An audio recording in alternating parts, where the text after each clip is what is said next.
starting on time. Good to go. Okay, welcome everybody. We are going to do our best to start these on time. It's 1:15, and we're going to call to order our Finance and Administration Committee for Monday, February 26th. We do not yet have a quorum, so we will skip consideration of the minutes. And let's see, we will jump right into SFD Innovation Grant for Co-Response Services. Tom Williams. Is Tom here on the call? I don't see Tom. No? All right, well, why don't we put a pin in that for one moment, and we will go to the TruePoint Solutions for Acela. Mike Sloan? Also not here? Oh, are you filling in for Mike? Yep. Okay. Well, I am thinking this is the one related to the renewal of the software support for the Acela application. Acela, and then right after that is Questica, and so if you could talk about both. So Acela is what we will call in the industry land management system. Internally here we call it the permitting system. Is used by contractors to submit requests for permitting and approvals for construction. So that is the support for that. We currently have an RFP in process that is going to allow us to select a replacement for Acela. In the future, in partnership with the Community Development Department, Steve McDonald. And so we will decide what is the technology that is going to replace Acela. But for the time being, we are seeking approval to renew the support agreement. We also know that the city will eventually be in the position of not renewing the cost for the Acela application because we may own perpetual licenses on it. So there might be a time in the future in which we say, we're not going to pay for this support because we're replacing it with the new software, eventually saving the city the amount of money. But for now, we want to because the implementation of the new solution may take up to 18 months. That's for the Acela.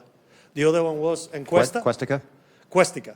Questica is the software or the package of the software solution used for budget management. It was selected by the chief financial officer in the past. What we're asking is for the approval to pay for the support on that software. And so you're talking about just, it isn't a renewal, but it's an additional support. Is that what that is? Yeah, so very good question.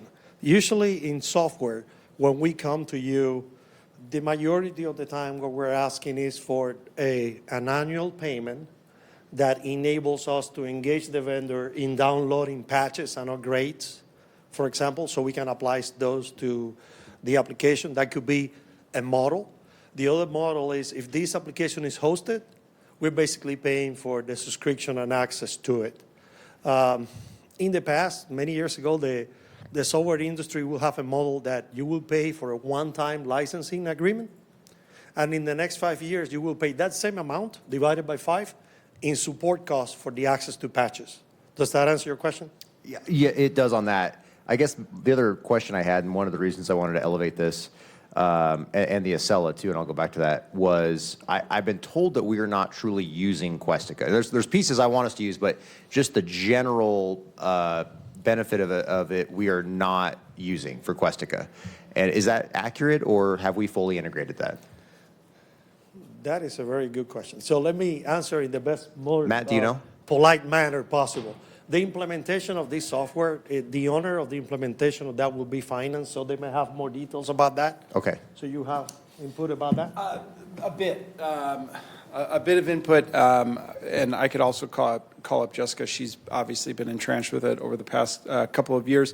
So unfortunately but truly, Questica in its original idea and form isn't quite there, and I don't think it'll ever be there just because of the fact that when it was purchased, I don't think there was a true realization of the complexity of the FMS accounts and how they integrate into FMS or integrate into Questica. So there are some tools that are out there that we're not utilizing. There's no question. There are tools that are out there that we definitely are utilizing, and I think that we're really starting to lean on our department directors to use the tools that are currently available. There was and I was just talking to Jessica the other day about it, there was a update that was for Questica just that we could have purchased, but we decided not to. We're doing everything that we can to make the original form and the version that we have as seamless as we possibly can make it. There's some tools that we can still utilize, dashboards, et cetera, that we're exploring. But a lot of that information is already out there within the dashboards that Jessica and Jake and Jen already manage. And so really it's more of an educational piece at this point of this is what's out there, this is how you access it, and informing everybody how to get there and how to navigate it. Well, I guess part of my question or concern is one of the reasons we bought into this, there were a lot of things, but one of the main reasons was we had a variety of spreadsheets spread out throughout the city. Right. There wasn't really one central home for all those spreadsheets where it was all integrated together. And so are we still doing it the old Excel spreadsheet way with a lot of different things for different departments? Sometimes yes, sometimes no. We've eliminated a lot of that. Okay. And as a matter of fact, I mean, this conversation almost mirrors what Jessica and I were talking about just the other day. Just saying, hey, where is the cost benefit as we're reviewing this Yes. renewal? Where is the cost benefit of what we're getting? Because theoretically, right we now, should be seeing efficiencies on your end because you're able to utilize totally, the tools. Totally, right? And I've got a fresh set of eyes that I'm looking at it, and I'm asking these exact same questions. And so, unfortunately, at this point in the road, we're not at a spot where we can pull the plug. I mean, this is a tool that we use to build our budget, build our CIP, build a lot of different integrated pieces that flow right into the budget book. The CIP, the Streets Capital Improvement Plan, is literally open today, correct? Yeah. So today, so they're accessing this Questica tool as it stands right now. So for us to say, okay, whoa, let's do a full stop, kick it in reverse, and go back to what we used to use to save the 180,000, it would cost us 180,000 plus just in personnel costs. So that said, it is something that we're evaluating. This is a 2-year extension, I believe. We're talking to see if we can do a 1-year extension. We're bringing Tim Donovan in to do some of the analysis on the old way that we used to do it in FMS, which is much less expensive, to see if there's something that we can transition to or just define the cost benefit analysis of either Questica or FMS.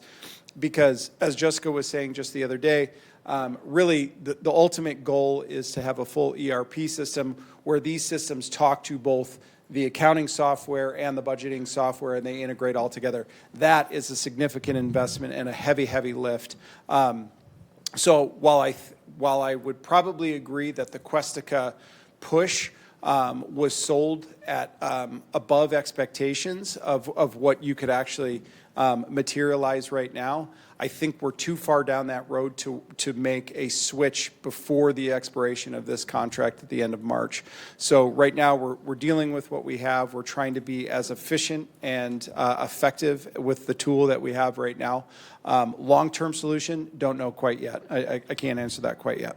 Yeah, I just hope we take the next 6 months, year, and try to find some alternative tool. If not, figuring out a better way to utilize the one we've got, just because we want to see those efficiencies on your end. Because as I mentioned at our last meeting, one of the things we've been told is, and you've said that it's getting better, but a lack of budget analysts means that we can't really do a lot of deep diving. And so anywhere we can find efficiencies to either make the analysis easier or to free up staff time to do more analysis, to me is really important. So.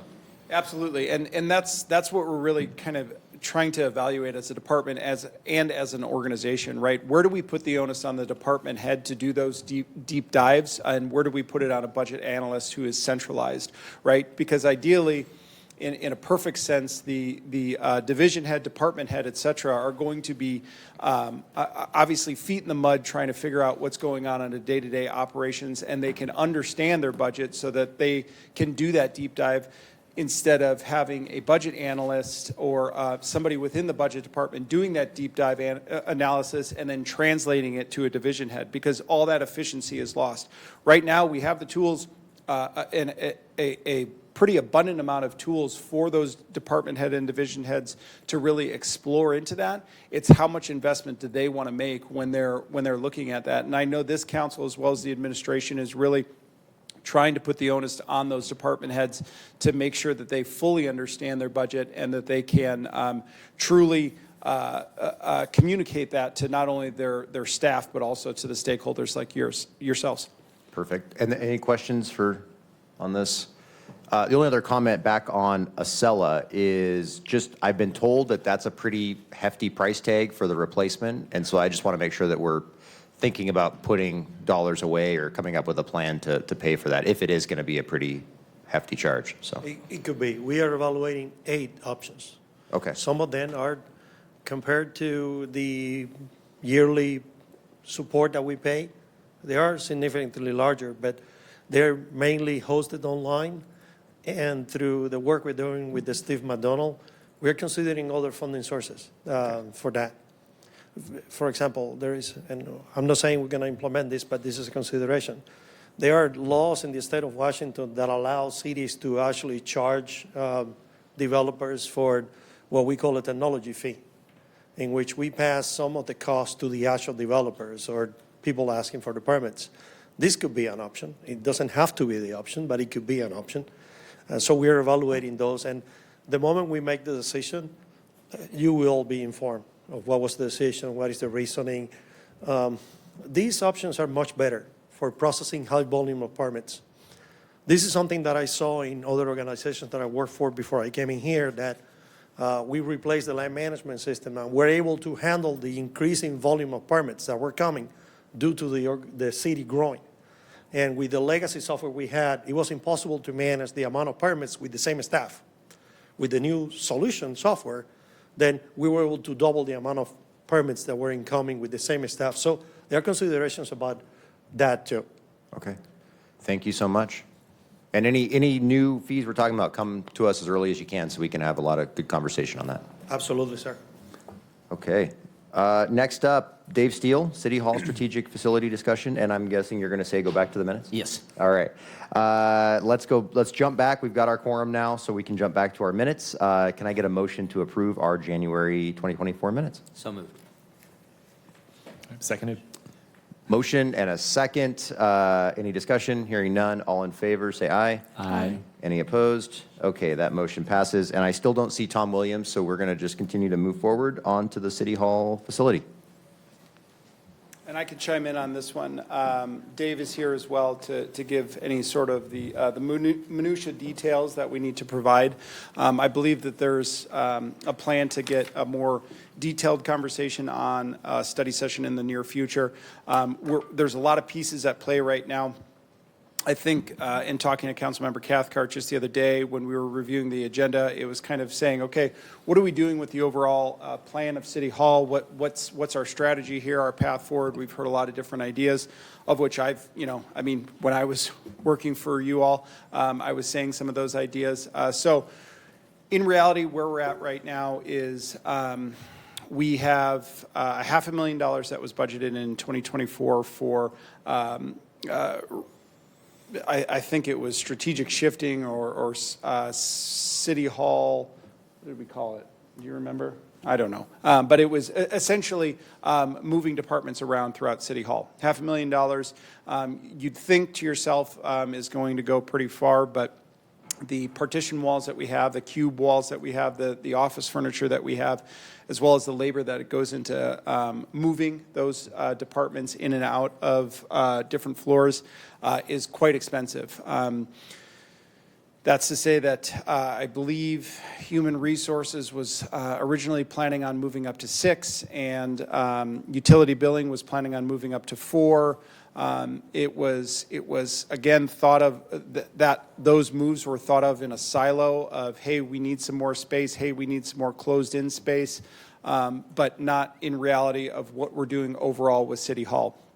To take a step back, what our overall plan with the current administration, and I believe what this council wants to see, is having the 3 public-facing floors and having only 3 public-facing floors with departments that are occupying those 3 floors. That's ideally supposed to be 1, 2, and 3.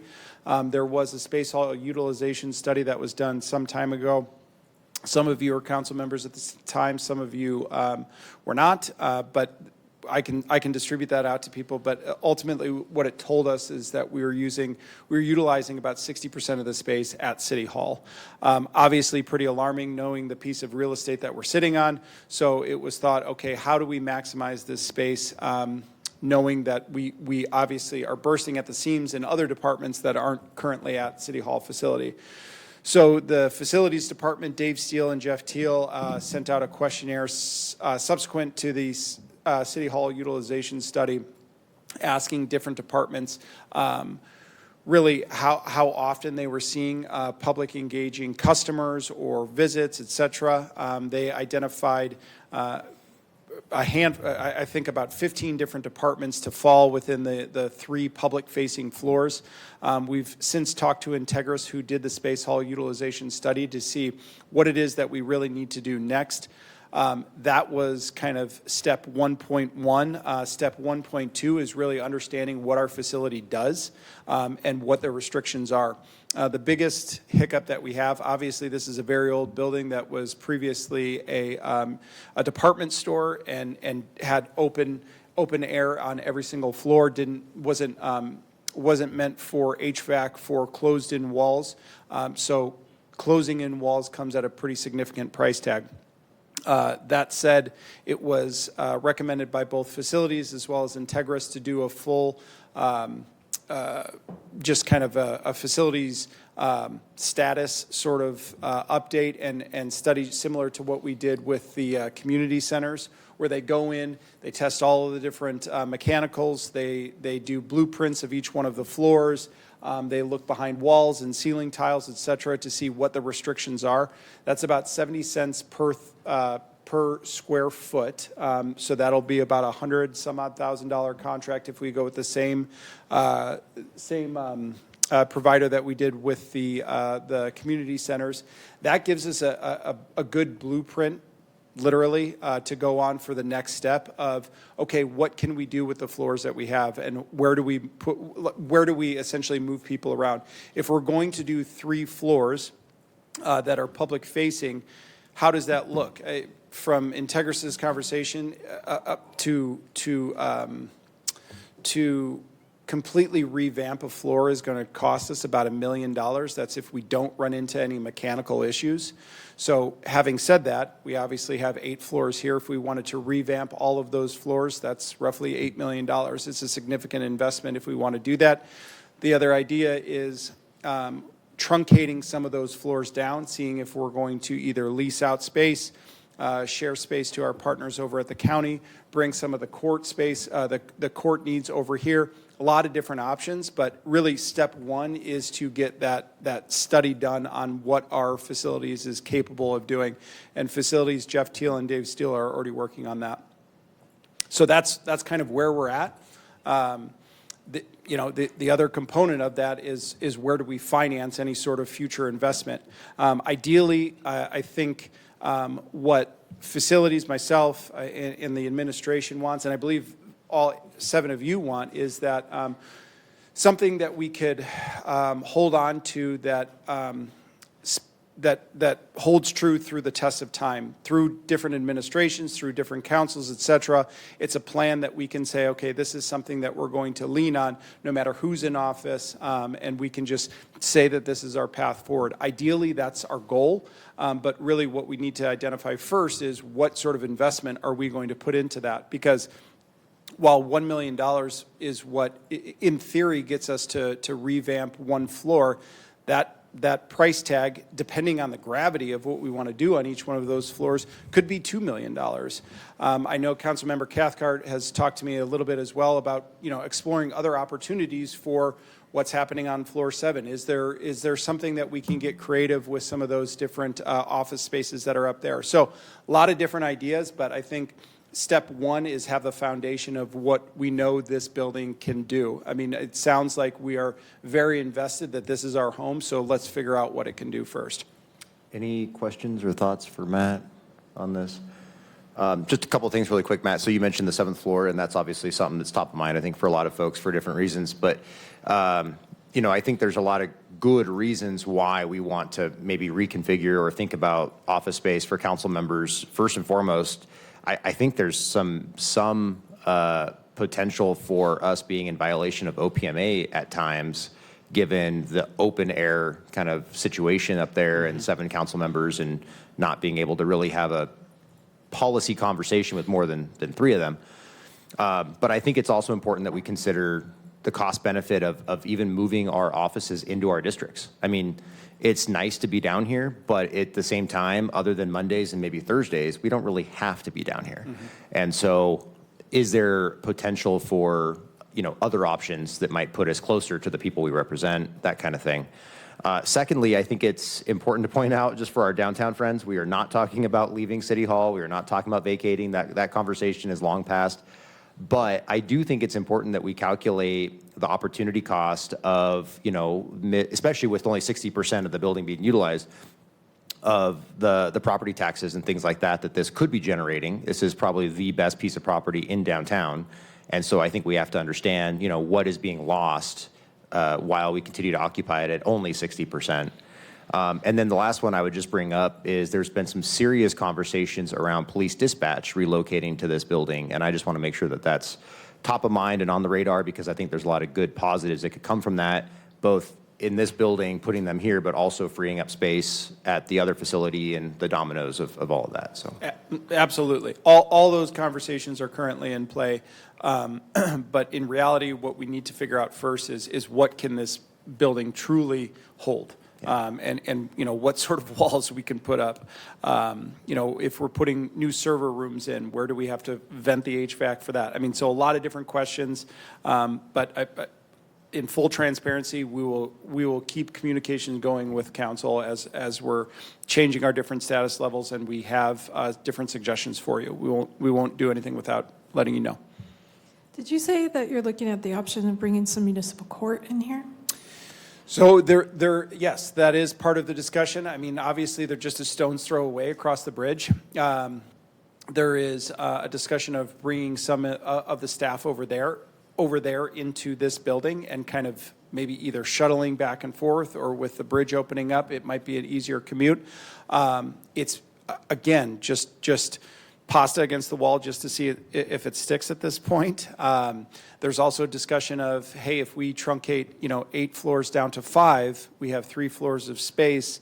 Can we open up some of that space over to our partners over on the county campus and have a partnership where some of their employees that don't necessarily need to be on the county campus can occupy this space? Because I know that they're running tight on space as well over there. So there's a lot of different strategic ideas that are being thrown around, but we really can't finalize those conversations or even really begin them until we know what this building is capable of doing. Okay, anything else for Matt on this topic? Thank you so much, Matt, for the presentation, and just keep us in the loop on next steps. Totally. Chris Wright, rules. Thank you. Yes, I'm going to start out by saying that the agenda packet has several different iterations of the rules. I think if you want to know what the current conversation is about, it's the rules that I circulated by email at 10 o'clock on Friday morning. That has the updated briefing paper, that has the latest version of the rules, and I recommend you go to those. If you try to sort your way through the packet, you're going to see several different versions, and I'm not sure it's going to be very easy to track. I can summarize for the committee now. Please, yeah. What we're after so far. Obviously, we're tackling the open forum issue, and it would be moving it to the end, of course. But we're also taking out the language in open forum section that talks about your conduct and putting that all into 2.15. There's no sense in repeating that language, and I think all public participation should be governed by one section instead of 2 sections, less confusing that way. We have some technical stuff related to introduction of items. The rules that we adopted in January don't really say what happens if you get an accelerated placement on the council agenda. We wanted to clarify that you can get that, but you still got to go through committee. It doesn't relieve you of the obligation of doing that. So you can go to committee and then go to council that night on an accelerated basis, but you can't skip committee altogether. So let's see, I'm looking through my notes. Well, we have some clarification on the briefing paper language, and I think it would be good for council to weigh in on this a little bit, how much value they place on those briefing papers. But we wanted to clarify that things like contract requests and stuff like that don't need briefing papers. It's the policy-oriented legislation that we are expecting briefing papers on. 2.15, that's the public participation. That's the meat of our conversation in the last month or so. And of course, we've had a lot of conversations internally with legal. There'll be more explanation this afternoon about the current language. We do, in the current draft, have a prohibition against standing that obstructs or is otherwise disruptive. We still have a conversation to go about what that all means. But there'll be some base language in there that we think is legally defensible, and we can talk about that a little bit more later on. Voting. As we were going through some measures in the last couple of weeks, we have some screwy language in there that's been carried over about what happens if you get majority of votes but not enough votes to pass. So an example would be if you had 5 people on the dais and you got 3 votes in favor of a measure, that's not 4 votes, which is what you need to pass anything, but it's a majority of those who are present. And there was this language that suggested that that kind of measure would continue, be continued on the agenda, or, and I'm not sure what happens if there was a disqualification of a member. I don't really know the root of this language. Jacoby probably knows a little bit more of the history, but we're getting rid of it. We're just simplifying the language to say that if you don't get enough votes, whether it's 4 votes or 5 votes that you need, your measure is dead. It's done. It's over with. So we're just clarifying that. Suspension of the rules. I thought council was a little awkward when they tried to suspend the rules relating to standing and public participation. We're just clarifying in this latest draft that if you want to suspend the rules on public participation, you can just have one motion. I move to suspend the rules on standing, or I move to suspend the rules on filming. And by the way, on the filming question, it was, I think, an error in the initial draft that we adopted that suggested you couldn't film from your seats. We corrected that. We never intended to prevent you from putting your iPhone up and filming, recording. So some other stuff, amendments. We've had conversation on oral amendments and what can be allowed at the last minute. We've also talked on Friday a little bit about friendly amendments and stuff. We have some language in here that I want council to look at, which says that if you have a technical amendment you want to offer, you can do it orally. And whether it's technical, you'll look to me to give you a reading on whether it's substantive and needs a more formal amendment or whether it's just technical in nature. We originally wrote it to be the clerk to make that judgment call, but she declined. So she wants me to do it. And that's fine. I'm happy doing that. So on that, you're obviously not the council president or the chair of the council. So if there's a disagreement, you are sort of standing in for the council president in that.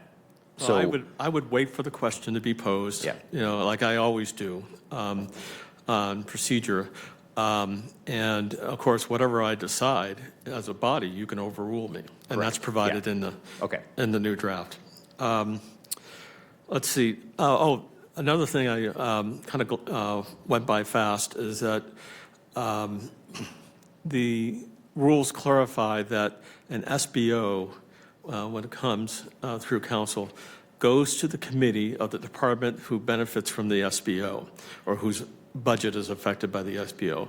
There was a question as to whether or not the SBO is always a finance item and always comes to this committee, or does the SBO go to the committee that's assigned to a particular department whose money's being affected by it. We've said that the SBO goes to the committee that's assigned to that department rather than always be finance. So I haven't read how you wrote that yet, but is it a shall or does it leave it flexible? Because obviously there are times when you need that flexibility. I don't, I think it's probably written as a shall, which is usually my default. I don't remember if anybody, I was going to speak to the flexibility.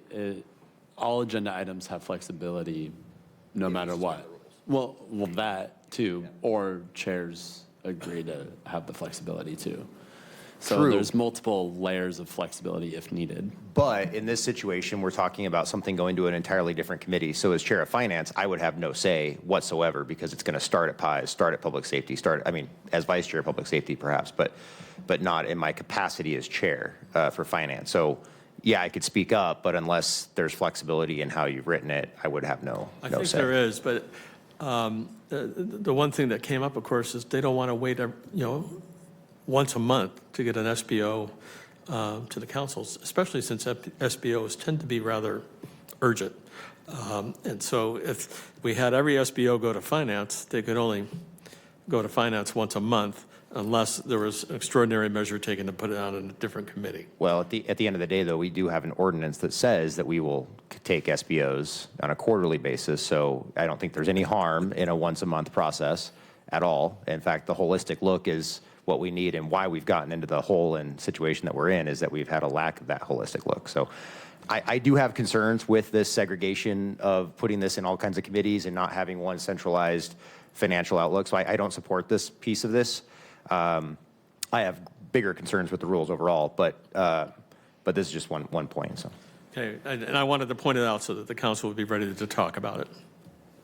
Yeah, and to the SBO part, we kind of talked about this at retreat too, but we had talked about that SBOs would have a separate SBO briefing paper that would provide that full financial outlook that we are missing right now in general. So it was trying to address that full financial outlook that I agree, we don't really generally get that. So I think that was the way that we were addressing it. We didn't think going through that committee necessarily means it's addressed. It's more making sure the information's provided. I agree. I just think, we do have an ordinance that we will have to essentially ignore or suspend at times to consider SBOs in a quicker fashion. So. Understood. And as Councilmember Zepone alluded, is we have a special briefing paper that we're working on to for SBOs. The finance department felt that the current format was a little cumbersome for them, asked a lot of questions that they didn't really feel that they were prepared to answer. And so they're working on a revision. The real question is how much of the equity-related questions survive in that version for SBO. So, and I think that covers the high points, unless Mr. Byrd has anything he thinks I might have missed. No, I'm just interested in hearing more feedback from council members about the amendment deadline. And I think Councilmember Cathcart had a proposal at our council retreat to maybe move that back and then continue items that are amended past that deadline to a future meeting. And we were technically past the deadline to bring that forward when we discussed it, so nothing's been brought forward, so. Right. We have a window for amendments this week, so Okay. if we wanted to propose something, this would be Oh, the is this time. not on tonight? I thought this was on tonight. No, advance. Okay, so it's, okay, thank you for that clarification. To more. speak to that, I don't know. I'm not opposed to it. It's just as we're starting to try a new time, it seems quick to change already. So I don't know. I'm torn, I guess, on it either way. I hear you, yeah. Any other, thoughts for Chris, Paul?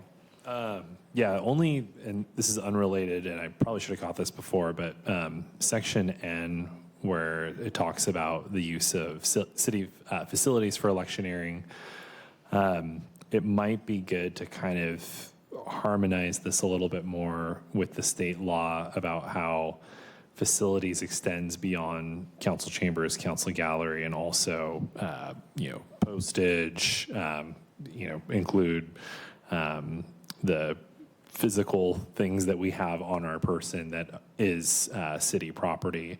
But then also, and I need to go back and look at the state language, but I know this came up before when we were talking about resolutions on ballot propositions. So, we took a position on the library and the redistricting resolution. And so maybe some clarification in there about what action is taken by council on ballot measures.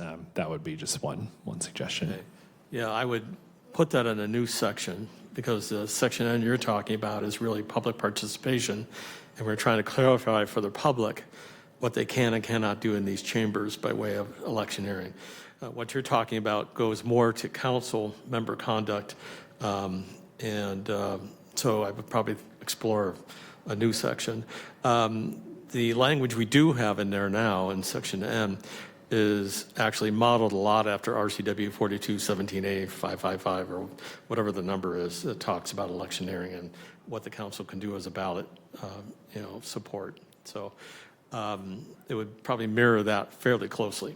So Are you suggesting more clarification or more regulation on that? I think more clarification, Okay. because there was some ambiguity kind of in the run-up about whether or not we could actually take a vote on this. No, yeah, that's right. well, there's that, and there's the code provision now about lobbying, which has been a source of some conversation, and it's a difficult section of the code to harmonize. It has two apparently competing notions in it, and I think that's one that's ripe for some kind of amendment and clarification. Did you say lobbying? Yeah. I Yeah, did. so I have a half-written ordinance on that I'll be sending out hopefully by tomorrow, so just FYI. And that's all I have, unless there are more questions.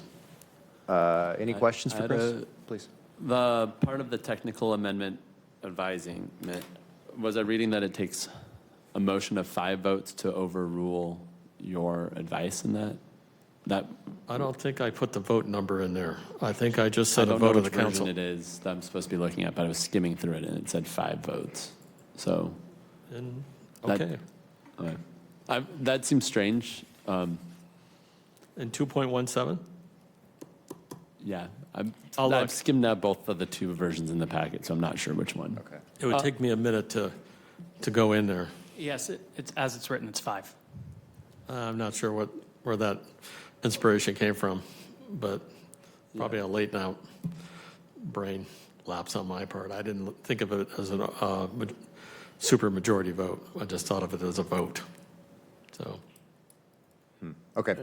but Yeah, I mean, I guess talking I was- out loud, I would just say that because it kind of relates to the issue of amendments and whether they're timely and whether a suspension of the rules is needed, there is, I suppose, an argument to be made that it should take 5 votes. But I'm uncomfortable having that many council members weigh in on my decision, so. I was just going to say, I think it would be 5 votes to, essentially, it's just saying that we all believe this is a technical thing that we would amend on the dais at this moment, so that would take 5 votes to agree to do that amendment, that technical opening, I guess.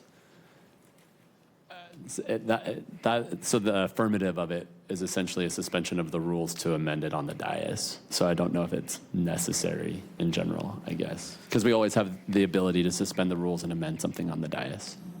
I guess if the intent is to make it explicit that you can offer an oral amendment from the dais during the legislative session without any sort of pre-notice, then to me that could be open for 4 votes if that's our explicit intent. If it's not, then 5 votes is what it would take to do an amendment regardless. So I don't know. I guess it just depends what the intention is. I think the intention was to deal with the circumstance where we were trying to find an efficient way to do an oral technical amendment, and that was the goal. So, Yeah. I would think the intent, I think the intent is that we're not trying to offer amendments frequently on the dais. Right. So I would say that the go-to should be no amendment unless you suspend the rules because it's a small, 5 people agree that this is a small technical revision, we should just amend it at this time. And that it's Then we not a should probably major just thing. take that out because it's almost redundant. almost, yeah. Yeah. Make a note of That that. to me seems like the intent. And Okay. because the default, I think, is to go slower unless 5 people think that this is a minor revision. I'll point out also that the clerk does have the authority to make technical and clerical corrections anyway. So The example that we talked about was with the alcohol, whether it was an in-person or an online class. And it's like, is that minor enough that we can change that on the dais or not? And I think that it's kind of a case-by-case basis. I guess I would argue that that is substantive, but. Yeah, and I think that's why it's a 5 vote rather than just saying, policy advisor, please tell us what you think. I will say you can always ask me anyway. There's, it doesn't take language in the rules to make that happen, so. And we can always ignore you. Okay, so moving on to, unless there's anything else? Okay, moving on to boards, commissions. Jacoby? Yes, thank you, Mr. Chair. This is an update of our board and commission assignments, both internal and external, based on the addition of Councilmember Navarrete to this body. This is an eye chart right now. I'm trying to maneuver around it, but there are only a handful of changes, mostly adding Councilmember Navarrete to assignments that Council President was already assigned to. So taking her off, taking Council President off of the Executive Committee of Public Safety, adding Councilmember Navarrete, adding Councilmember Navarrete to the Ad Hoc Committee on Public Safety Levy that we have. That's more of an internal group. Adding her to the Housing Action Subcommittee, the CHHS Board, Human Rights Commission, swapping Councilmember Zepone and for Councilmember Dillon on Priority Spokane. That's unrelated to Councilmember Navarrete. SAS, adding Councilmember Navarrete to SAS with Councilmember Klitsky. Equity Subcommittee, Language Access Work Group. So those are the changes that are in the packet and that are moving forward for council consideration next week, absent any amendments between now and then. Any questions, comments? I will turn it over to my here. Do I need to do the STA rant again, or do we got it? Comment noted. Just to reaffirm, there has been a month where we could have made a change on STA to allow for full representation. That has not occurred. But secondarily, I do just want to point out another issue. And in fact, this morning, Councilmember Mingle chaired our committee meeting, and the world did not end. There was not some cataclysmic outcome of that. And so for whatever reason, he has continued to be held back from being allowed to chair. I think this morning proved it's not necessary. We can have full representation for chairmanships as well for those who have been here. So I will leave that there. Different note. There were a couple that I wanted to see if council was interested in creating groups or appointments about that are not on here right now. In particular, Launch Northwest is requesting 2 council members to be on their steering committee work group. I don't know their formal name. It's quasi-governance. They vote on things and allocating funding. On that, I've typically been going. Because it started last year, Council President Beggs went, and then he just kind of passed the emails to me. But I think it would probably be better to formalize that if there's an interest for that. And then a question if council would like to continue a joint school district, parks, libraries, city partnership committee that used to meet quarterly-ish, depending on the need as policymakers. That was taken off this too. And I worry if it's taken off, then those conversations won't continue. And so it just keeps that communication. It wasn't a big lift of a meeting for council. It was joint school board members and council members kind of giving that direct policy direction while staff were meeting on a regular basis on partnership ideas. So I just wanted to look to council to see if that was of interest. Thoughts from others? Be interested in kind of hearing more from them too about, what the value of the meetings, expectations, I think before maybe kind of committing today. But definitely interested. Yeah. I know I had a meeting with Superintendent Swinyard prior to the levy vote, and this was brought up briefly in the conversation around something that they wanted to see continue to have that collaboration and ongoing discussions. I didn't even know it existed. It may make sense. I think we should have a little bit of a conversation of what it is and what it means and what we would be contributing to that. But open to it. In the past, it was Councilmember Bingle and I who were on that committee. So the genesis of it was created when the joint levy was done with the libraries and the schools and the property swap, and it's kind of continued, not as dedicated projects-wise, but just open lines of communication, basically, at regular intervals. Things that we talked about recently were the dog parks, the water tower at Hamlin Park, the school-based health clinics. That was the opportunity for us to have that conversation about what those joint funding opportunities would be. I think we're having continued conversations around park operations and if the bond goes back out, what that would look like. There had been discussion about a joint facility at Franklin Park with the school district and maybe a nonprofit provider like Boys and Girls Club and stuff like that. So this would it could be meeting ad hoc. At least it's the council designated people to kind of talk about it rather than generally when people are like, hey, who do we message from the council? I don't know who to talk to about that kind of thing. But Marlene was the point person here from the city side to communicate kind of that partnership. One other that's still on here, and I really don't know if we need it or are going to actually use it, is the Neighborhood Council Work Group. That has been kind of a weird kind of limbo type thing because there was originally a lot of thought around a big organizing effort to really kind of get our neighborhoods more coordinated and maybe look at some lines and things that might incentivize more participation. None of that's really happened in part because of some pushback from the neighborhoods not wanting a top-down approach. And so I'm just not entirely sure if it makes sense to continue with that. I'm certainly open to it. I'm on there, but I'm not entirely sure what the purpose will be long-term. So just to raise that. That might be a good one to bring up with Council President, because I had raised that and she wanted to keep it active, Okay. so. And again, we have an ordinance that's kind of floating right now regarding neighborhoods. There's been a lot of changes, a lot of moving pieces to it, but that work group would be a good one maybe to have that go through. But at the same time, like Council President and myself had met with Patrick and some others to talk about it, and so kind of outside that work group, work's happening as well. So I don't know, but open to that discussion. Okay, anything else on boards, commissions? All right, let's move along. Matt Boston, update on 0301A210. That's all it says.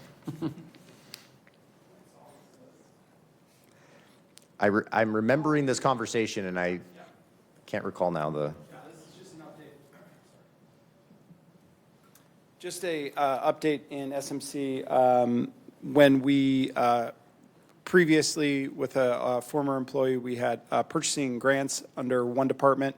When that employee left, we split purchasing into its own department and grants and accounting in together. This is just a SMC cleanup that just identifies that. Just a technical kind of Yep, address. just removes Perfect. that component to the purchasing side of it. Any thoughts, questions? Do you want to go into the prosecutors? Yes. So prosecutors, SBO is, obviously, we don't have a collective bargaining agreement that we've voted on yet. I believe it's intended for March 11th is what I want to remember. But needless to say, the request from council was to identify the funding prior to the vote of the council of the contract. This funds the contract based on the discussions that we've had thus far. And is that still the emergency management piece? It is. So I'd love to have an offline conversation. I had a conversation with the sheriff the other day, and he raised a few things that hadn't been brought to my attention. So I'd love to just chat with you about it. Absolutely. Okay. Anything else on this labor agreement? No? Okay. Let's jump back to, actually, we'll hold off on Chris real quick, and can we have David Moss do the Q1 update? Oh, are you doing that, Matt? Oh. I'm not sure why this one landed still on the agenda. Remember, we're pulling this one. Oh, this is to going do quarterly. Yes, in April. So Got first month following the close of the quarter. Perfect. Thank you. And Chair Cathcart, while we're doing some cleanup, I did hear from staff that the SFD Innovation Grant that was #1 on discussion today doesn't need to go to committee. SFD was not quite yet briefed on those SMC changes that no longer require them to go to council for requests to apply for grant funding. So, Well, just because they don't have to come. correct. I just got the note from staff Okay. that they were confused about that, and that's why they weren't. I do have questions, maybe not pressing questions, so maybe Okay. we can bring this to public safety. But, okay. Chris? Yep. So just a quick update on this resolution regarding the Innovia Foundation. This is connected to the SBO for Expo 50 funds out of ARPA. You need an SBO. You also need a resolution in this instance to declare the recipient, Innovia Foundation, as a sole source provider. They are the one that's collecting all the funds, orchestrating a lot of the privately funded effort to finance the celebration. We just need this resolution so that the money can get to them quickly. Could you just clarify, we had one a week or two ago, too, that Councilmember Bingle and I were talking about, just trying to understand, how do we get to the point of saying that this can be a sole source? You have that power by code, and I think there are some technical requirements related to publication for a week, which are being followed in this case, which is one reason why this won't go up until March 4th. I think they wanted to make sure the publication is completed. I don't know what other technical requirements there are around that. That would be a question for Jason better than me. So, We will do that. I think that is everything here, minus the reports. So why don't we jump down to the report section, section 5 for those following at home. And let's see, we'll start off with Council Office Operations Work Group. I don't have anything in particular to report outside what we talked about at retreat on Friday. I did set up a reoccurring meeting for this group, so we will be meeting monthly going forward, and hopefully structuring our next conversation around LA2. Okay, perfect. ARPA. I don't think that study session that we just had was pretty much encompassing of all the ARPA update. Okay. Equity Subcommittee? Is there anybody involved in that? probably council president. I Council think. President, and then it's going to be Councilmember Navarrete. Okay. Moving forward. So we'll move along. Oh, Alex, is here. yeah, please come give us a quick update. And I'll just say for Inspector General Work Group that is not met, I feel I'm very deficient in that. We just got an email from somebody in the administration asking us about it, and so we are going to kick into high gear and make sure that that gets going. So just an FYI. Go ahead. Yeah, Equity Subcommittee just started meeting again in February. And really, we introduced them to the new council members and started working on our work plan for the entire year. So then in March, I think we'll be settling a lot of that down a little bit more, seeing if we can get the chair to come and present in April to this committee. And then we're also recruiting for new Equity Subcommittee members as well. So we'll bring those up once they've been applied and interviewed. Okay, perfect. And then while you're up here, can you just give any updates on language access? We've discussed it a little bit in the ARPA context, but we haven't had a work group meeting or anything like that. Do you have any further updates? I mean, we did meet with some administrative staff on seeing kind of what the scope of that would look like, but really no updates yet. And we should probably schedule a internal council work group. Yeah. Could you take the lead on getting that scheduled? Yeah, Perfect. for sure. Thanks. Ledge Committee. I don't think, I know you had made a request that Eric come and present more about We- that. I don't know if we we actually, talked. oh, you talked to We him? talked. He's going to come and do a post, a follow-up, and then in the meantime this week, he and I are going to sit down and have a more comprehensive discussion. Yeah.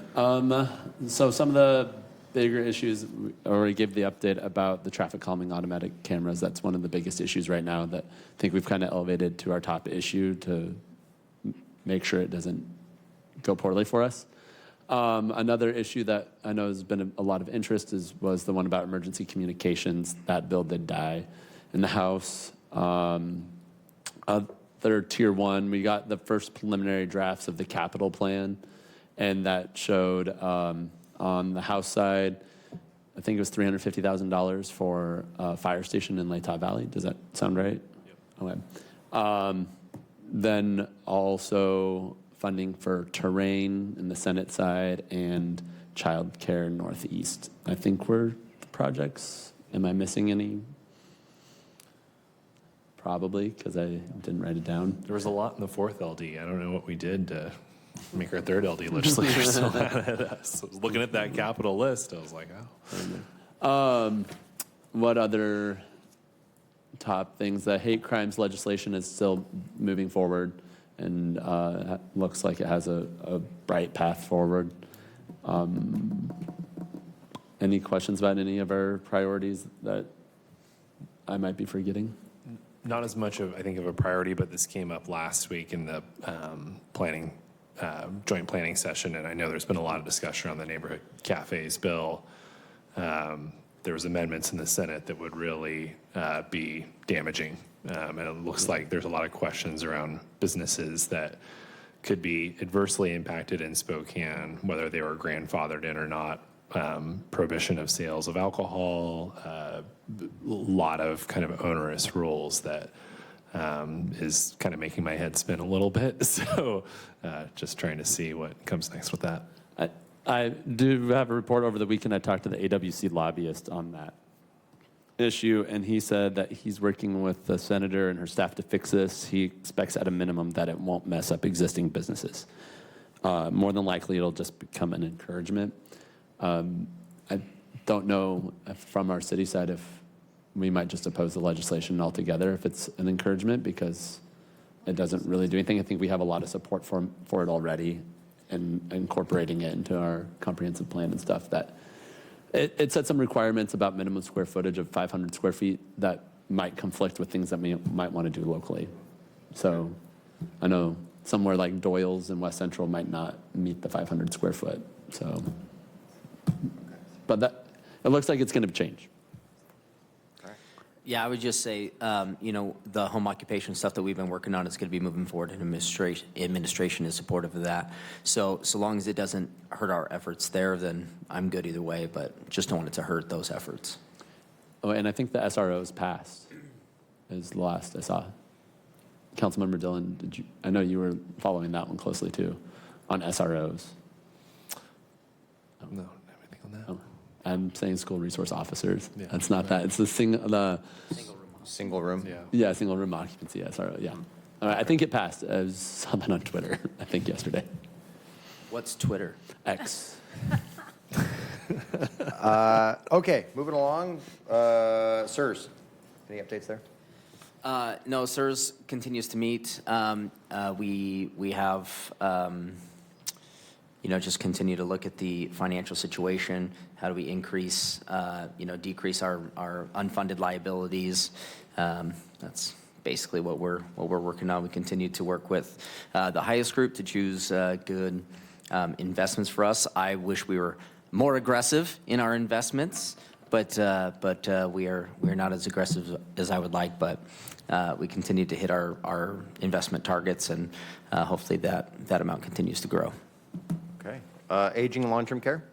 That's Council President. She is the vice chair now of that group. God bless her. AWC.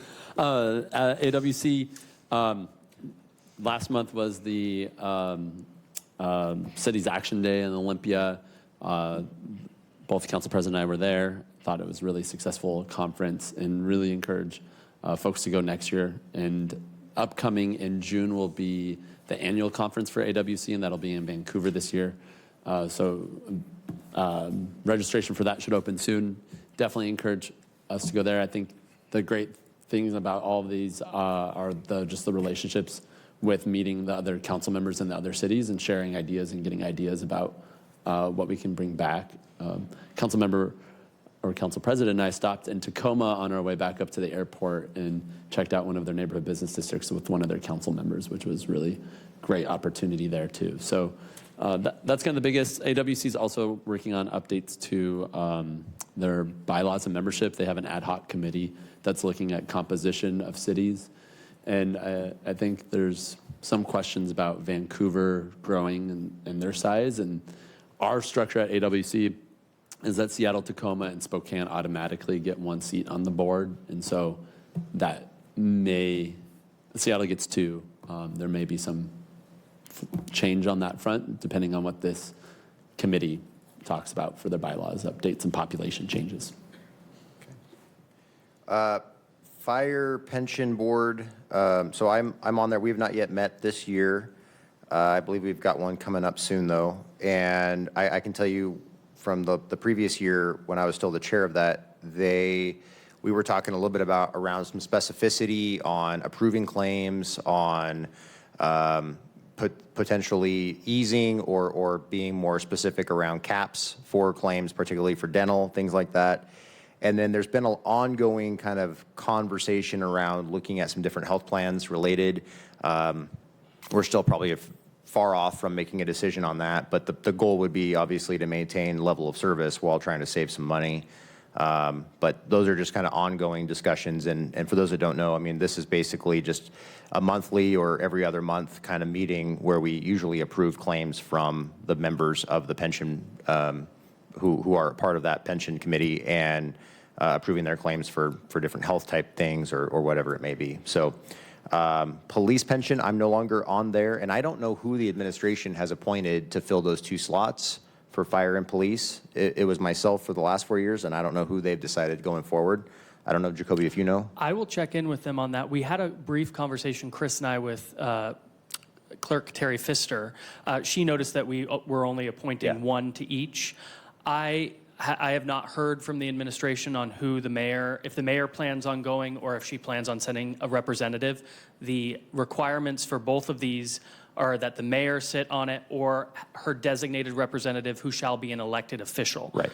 So I kind of took the tact that it wasn't really appropriate for us to include in our board and commission Correct. appointments those. Yeah. So I will follow up with Adam Okay. or somebody from We our should team. probably just know who that is. Yeah. So, and I believe Council President is also on police, but she's not here right now. Mm-hmm. So Lodging Tax Advisory and Advisory Board. I can speak to Little LTAC, and Council President's on the Big LTAC, which Okay. is generally passed through. But on Little LTAC, we have not been able to meet for multiple years at this point because we haven't had a advisory committee. But the mayor is bringing those forward, I think, for next week. So we'll be seeing applicants for interviews next week. And then we are sitting on about $300,000 of the baby LTAC to allocate. So that'll be the first task for the committees to meet and decide what priorities to do to get those applications up and going as quickly as possible. Great. And then TPA. Oh, and a note too, we are looking at cleaning up some language in SMC code with the administration on that too. So you may be seeing an ordinance in probably the next month that would just clean up the language to the purpose of the Little LTAC. And TPA is similar. I mean, no meeting there. U District PDA, is that Council President? Okay. Chris might have some updates on that. Yeah, the PDA is the council president, but the UDDA is council president or her proxy. I think the last time we checked, I'm her proxy. Okay. But And I don't haven't even know been to what that a recent is. meeting. Steve McDonald of the administration goes regularly. I could probably circle back and find out what's going on there. Okay, we'll do that. Visit Spokane? That one, I think the biggest question that was alluded to at retreat that came up recently was that there was a bylaw amendment proposed at Visit Spokane that would have made elected officials ex officio members instead of voting members. And I guess looking to all of council on direction on that, I think we had talked about it previously.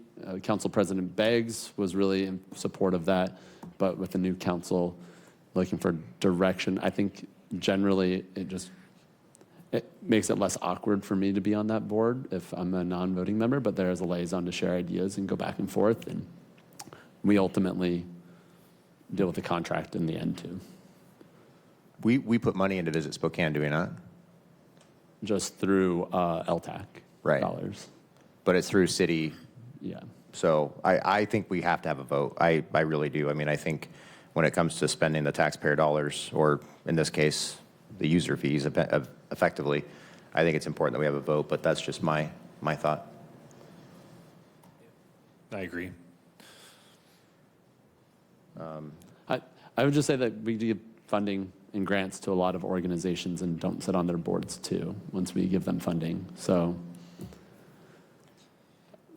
I think maybe the question is more about governance. Not everything they do comes before this council, so I think that's probably why Councilmember Cathcart thinks we should have a vote. Okay, and we can talk more offline as well. West Plains PDA, is that Council President? Yes. Okay, we will put a pin on that. And then any PDA, so two big things right now, there's, well, three, I guess. The ongoing sub-area planning effort, which is really great. There's been a ton of outreach, and the PDA is pretty intimately involved in that process, along with our city staff, planners, et cetera, who are working to kind of lead on that. But we've gotten a lot of participation from the businesses there in the area and residents and people wanting to see a lot of improvements. Because the PDA, as folks may not know, encompasses downtown Hilliard, and then we recently expanded the boundaries as well to go south, effectively pulling in Jubilant, Hollister, Steer, which is just off of Empire, all the way north, further into the county than it went before, pulling in some likely to be developed parcels up north, kind of close to the Winco area up there. And so a lot of potential for development and various things. We are seeing some great revenues as a result of including Jubilant in there with their multi-expansions that are going on. And then we are also working right now on a way to try to both incentivize and demonstrate the power and benefits of a BID, Business Improvement District, for the area. There's been several attempts in history to do this, and just a lot of the folks there, leery of getting any real benefits, have never wanted to sign on because it is an additional cost, as folks know. And so what we are trying to do is sort of demonstrate, hey, the benefit of this is a cleaner area, it's better service, it's these sorts of things. And so we're actually using, which is not necessarily our, purpose, but it is something that we can do, which is putting some dollars into cleanups along downtown Hilliard, picking up garbage, and hiring a contractor basically to do some of that work that you would normally see a BID do, and doing it for a very short period of time, probably 12 months, 18 at most, as a way to just show, hey, these are the benefits. This is what you can expect if we do create a BID, and just know that the PDA's participation in this will expire. And so we're just trying to be a really good kind of partner and demonstrating what is possible there to really improve the area. Along with that would be the trail as well, the Children of the Sun Trail, where we have numerous camping issues and garbage and things like that. And so there's some opportunity to really clean that area up. And I probably get 2 calls a week about just various issues happening in that area. So the more we can do there, the better. And then lastly, of course, just moving ahead with the planned development right there on Haven and Wellesley, which is the piece of property that was transferred from the city to the PDA, where we do plan to do affordable housing, a child care center with kind of those odd hours, the expanded hours into the evening, as a direct kind of benefit for those manufacturers that really populate the area there, including Jubilant, including some of the food service folks that are on the other side of Market, and really making sure that their employees hopefully have better access to these services so that they can work some of the shifts that are really harder for the manufacturers to fill, and also shifts that would be a benefit to workers wanting to work. So that's where we're at there. If there's any questions or anything, happy to answer those. Otherwise, we can chat more offline about the PDA. And I don't have anything else, so if there is nothing else for the good of the order, we'll adjourn. And apparently I'm supposed to ask for a motion to adjourn? No? All right, we're not doing that. All right. All right, we're moving on. All right, thanks, everybody. Not